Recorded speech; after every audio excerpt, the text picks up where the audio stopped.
how to play with friends in League of Legends. So hey everyone, welcome back to the channel. So in this video, I'm going to show you how you can play League of Legends with friends in 2025. So to play with friends in League of Legends, you have to first add your friend in your account. So for that, you have to add friends in the League client. So first of all, you have to open the League client and then click the add friend icon at the top right of the friends list. Look for a small plus icon or add friend button. Click it to bring up the friend request window. And after that, you have to enter your friend's summoner name.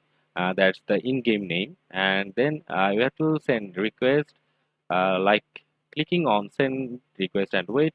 Once your friend accepts, they'll appear in your friend list. From there, you can invite them to lobbies, chat, or spectate their game.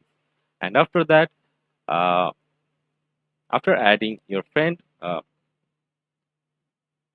in your League of Legends account or client, then you can play with your friends the League of Legends.